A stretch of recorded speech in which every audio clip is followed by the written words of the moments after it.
This is an aerial photo showing 3 blue balloons that give you an overview of important locations. The balloon to the right is the Lundholm. The balloon to the upper left is the crash point. Notice US 91, the major highway through the area.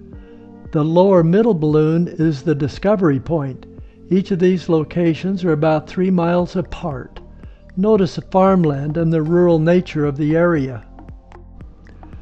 This photo is a view of where I lived, including our home and property. It gives you an idea of my world in those days. Here I am in my fancy work clothes, typical of my daily attire for the time period. The blue balloon shows the crash location. Notice the small community. The red arrow shows the direction I was driving towards Highway 91 and the stop sign.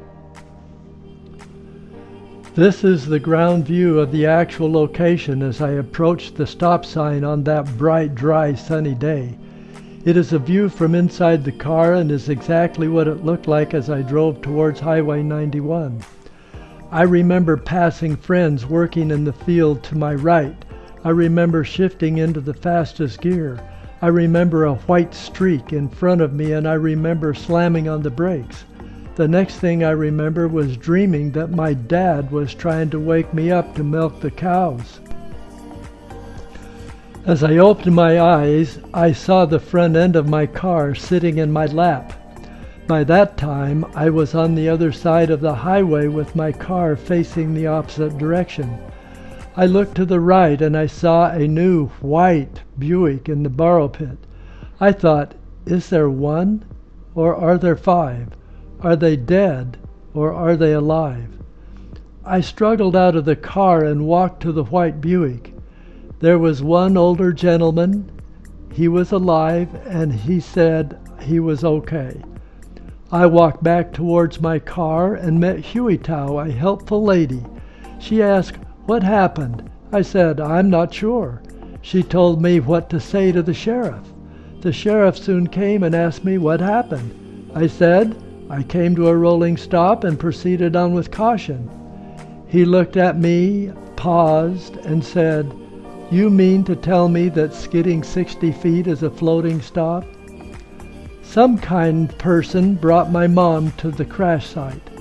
When she arrived, it was such a relief, and I was never so happy to see my mom, and I remember the feeling today at age 79. By some strange chance, my car insurance man was driving by at that time and decided to find out what happened. He put me in the back seat of his car and wrote down my answers to his questions. He then gave the form to me and asked me to read it and sign it. It read, "On a clear, bright summer day, I, Ron Lund, was traveling east across Highway 91. I did not stop at the stop sign. I hit a 1959 Buick broadside. It is my fault." Those were sobering words to read, but it was true, and I signed it.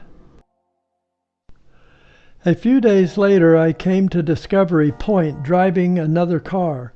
There is a stop sign at the intersection. The red arrow shows the road and direction I was traveling. I was shocked when I realized I did not stop. I then remembered that when my buddies and I would cross US 91 in the night, we'd shut off our headlights to check for car lights in the dark. If there weren't any, we'd continue across the highway without stopping. How stupid is that?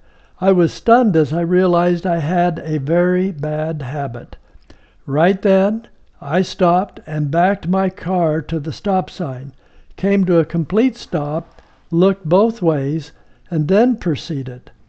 I continued this practice of backing up at every stop sign until I did it correctly 28 times in a row. Then I had developed a new habit, a habit I have maintained throughout my life. As stupid as I felt with all my regrets, I did learn that habits can be good or bad. Good habits keep you out of trouble. Bad habits will bring trouble, sadness, and potential broken hearts. Even more important, I learned that a person can change habits.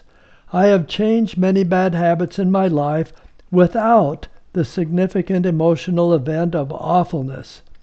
Whoever views this video, please remember that every person does what I call stupid stuff. Please work to avoid stupid stuff by changing your bad habits.